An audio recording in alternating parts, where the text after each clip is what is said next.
Just wrote a unit test on kinematics. Kinematics, if you remember, is the study of motion without regard to what causes that motion. In other words, we weren't looking at forces that cause the motion, right?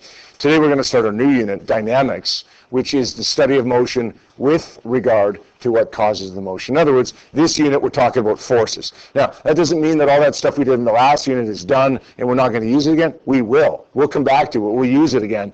It's just not going to be our prime focus. Okay, our prime focus in this unit is the motion, what causes the motion, the forces that cause the motion.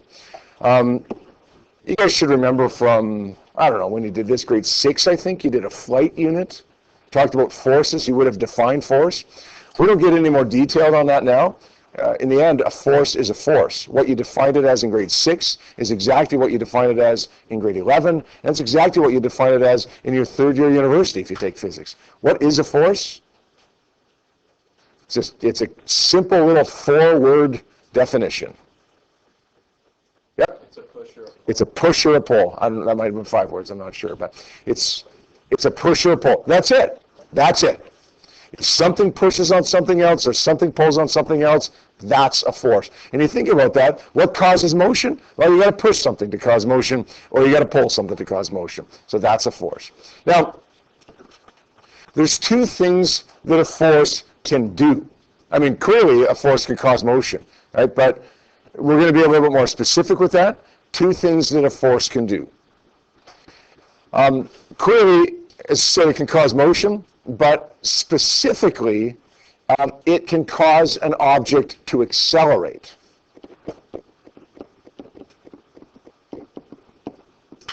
Now, what does that mean? Well, we could start an object. An object that's at rest could start moving. And this desk is going to be it's at rest right now. It's going to stay at rest forever unless I give it a push. I just accelerated the object. I just caused the object to start moving. We could also cause it to stop moving. That could also mean speed up. It could also mean slow down. This is one that you're probably not going to get. Accelerate an object could also mean to change an object's direction.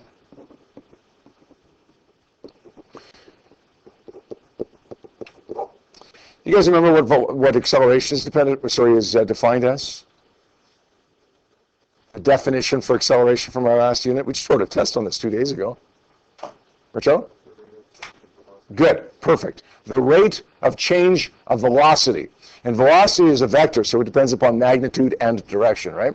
If I'm driving my car at 50 kilometers per hour, and I keep going at 50 kilometers per hour, am I accelerating? Depends. If I'm going at 50 kilometers per hour around a turn, is my speed constant? Yes. Is my velocity constant if I'm going around a turn? Because my direction is changing, my velocity is changing. And if my velocity is changing, I experience an acceleration. You got that? So a force causes an acceleration, and that can include a change in direction. Even if I'm not changing speed, if I'm going around a turn at 50 kilometers per hour, I'm accelerating. Think about that, right? Think about that. In order to go around a turn, like the natural tendency is to not go around a turn, right? You hit a patch of, it's snowing out there this morning. You hit a patch of ice when you're going around a turn, and what happens? You keep going straight, right? You keep going straight. Your natural tendency is to go straight. It requires a force to cause you to turn, right? So that force, what does it cause? It causes an acceleration. You're accelerating when you go around that turn. So if I ask you for 2 effects that a force can have, I don't want you to say speed up or slow down.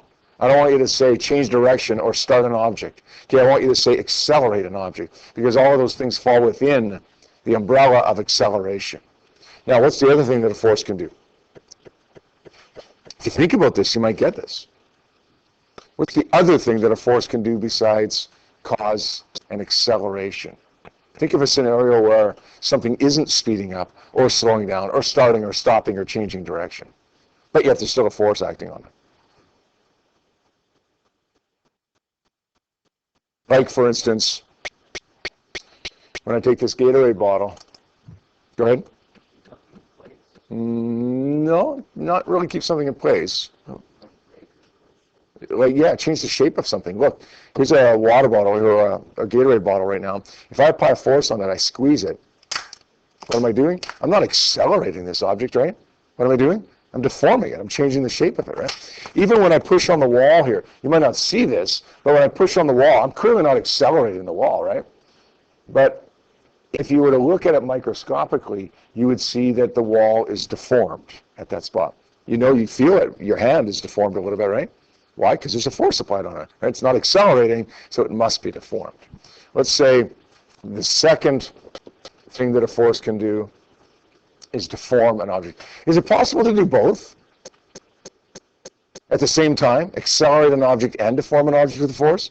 Yeah, of course it is. Of course it is. When you bounce a basketball, does the basketball accelerate, gentlemen, when it hits the ground? Does the basketball accelerate when it hits the ground? Yeah, it slows down and then it speeds up when it goes back up. Does the basketball deform when it hits the ground? Change shape? Yeah. So of course it's possible to do both. In fact, I would suggest in most cases, we do both. There is some acceleration and some force at the same time. Net force, another term that we have to define before we move forward here. How many people have a job? Get a pay stub? You guys get a pay stub? Here on your pay stub, it lists all of these different things, right? It says your gross pay. Right, your gross pay is at the top. That's what you make. Like if you make $15 an hour and you work 10 hours, your gross pay would be $150. Right?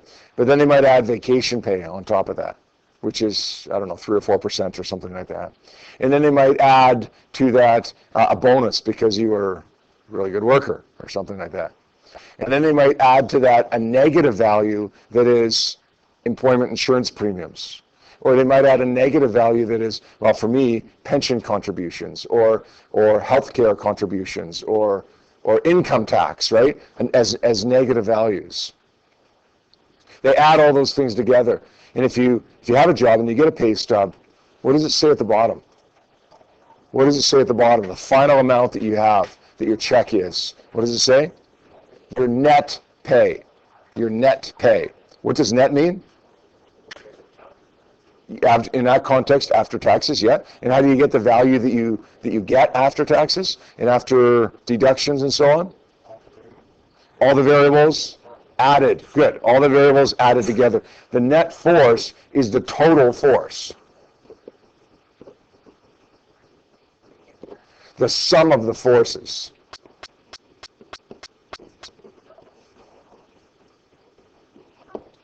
So a force can cause acceleration or can cause deformation. If we add all of the forces together that are acting on an object, then we get the net force. Now, just like with your pay stub, sometimes those values of monies are positive and sometimes they're negative. If you're making the money, it's a positive value. If they're deducting the money, it's a negative value, right? Well, just like that, sometimes when we're adding forces together, sometimes it's a positive force, sometimes it's a negative force. Typically we say if it's right or up or north or east, it's a positive force. If it's down or left or south or west, then it's a negative force. Make sense? So we add all those forces together, we get the net force.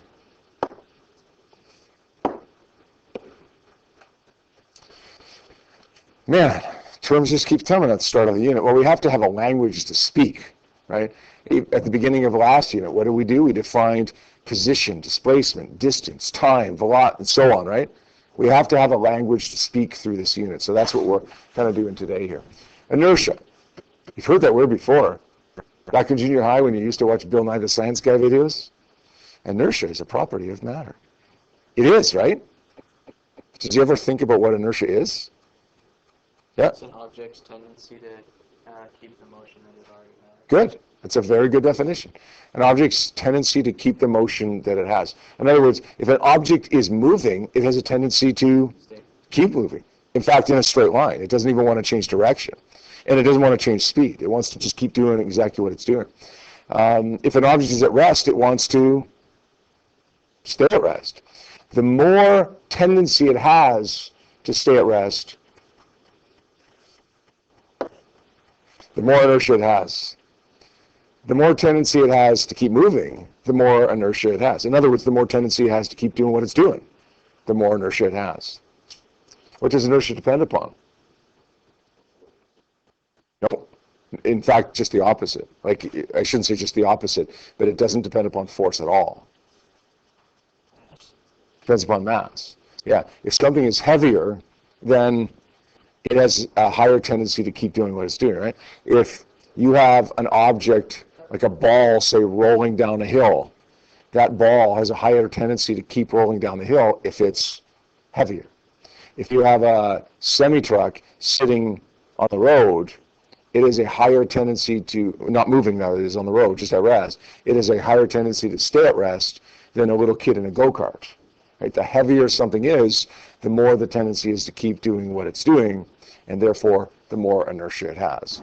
So we're going to find inertia pretty much as Tyler said, the tendency of an object to maintain its current state of motion, to keep doing what it's doing. And we're going to say it depends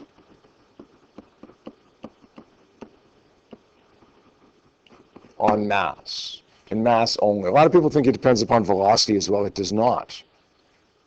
The faster something's moving, it doesn't give it more inertia. It gives it more momentum. The faster something's moving, the more momentum it has. That's a physics 30 term. Inertia just depends upon the mass of the object, how heavy it is.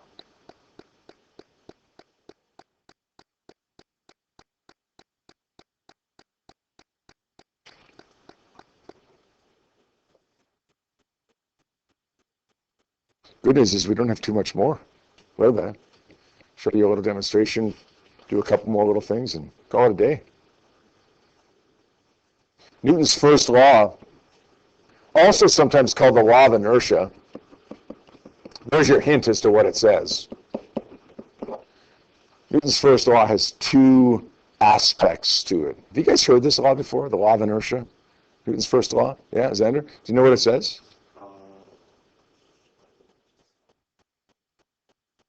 Okay, that's okay. What do we say inertia was? Tendency to keep doing what it's doing. So we said an object that is... An object that tends to stay in motion stays in motion. Okay, so an object, not just that tends to stay in motion, an object that is in motion will stay in motion, in a straight line, at a constant speed. An object at rest will stay at rest, in a straight, an object at rest will stay at rest until acted upon by an unbalanced force, or until it acted upon by a net force that's not zero. Object at rest will remain at rest until acted upon by an unbalanced force, or we'll say non-zero net force. That's what an unbalanced force is, right? Is a net force that's not zero. You can add up all the forces and get a net force of zero. Well, that's not going to cause an object to remain at rest. But if you add up all the, or that will cause an object to remain at rest, that is, it's not going to cause an object to move.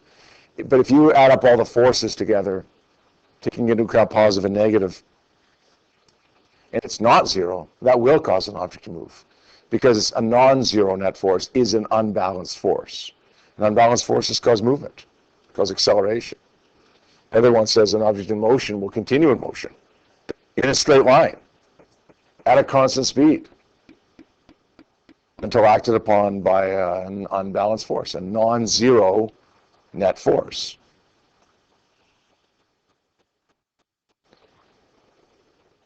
This is why on days like this, where the roads are bad, you got to be careful when you're driving, right? Hit your brakes, hit a patch of ice. Well, there's no longer a force of friction acting between your car and the road. So if there's no force of friction, the net force is zero. There's no unbalanced force. What do?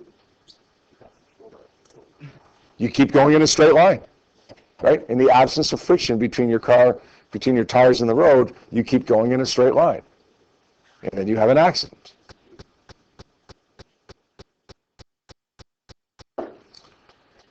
Similarly, if you're going around a turn, hit a patch of ice. Going around a turn like this, hit a patch of ice. Hit a patch of ice right here. What happens? Go in a straight line. We say that's a straight line that's a tangent to the circle. Some people think like, well, you're pushed outward, right? You feel yourself being pushed outward as you're going in a circle, right? So you're going around a turn, you hit a patch of ice, what's going to happen? Oh, you're going to do this, right? No, you're not. You're going to keep going in a straight line at a tangent to the circle. So you're going to keep doing this. And you're going to keep doing that forever, like forever, until you're acted upon by an unbalanced force, a net force that's not zero. Usually that would be the guardrail, or another car, or a ditch, tree, maybe a cow.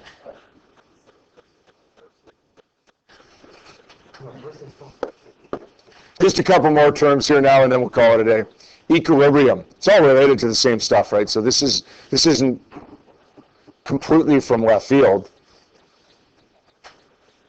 Probably heard this word before, and maybe in biology. How many people take biology? About 30, I think, wasn't it? What's equilibrium mean in biology? Have you heard that term in biology? Yes? What does it mean? Don't know? Equilibrium is where like things aren't changing over. Okay, not changing, kind of in balance. Chemistry, equilibrium would mean kind of balance, right? Okay, that's what kind of what equilibrium means, right? Is balance. When we're talking about equilibrium in physics, we're talking about balanced forces. There's no net force. I say no net force, really I should say there's a net force of zero, right? The forces are all balanced. When you have balanced forces, when you have equilibrium, then you are going to keep doing what you're doing. If you're in equilibrium and you're at rest, there's no unbalanced force. If you're at rest, you're going to stay at rest. If you're in equilibrium and you're in motion, you're going to stay in motion, in a straight line, at a constant speed. Let's define two types of equilibrium and then call it a day. Static equilibrium occurs when an object is at rest.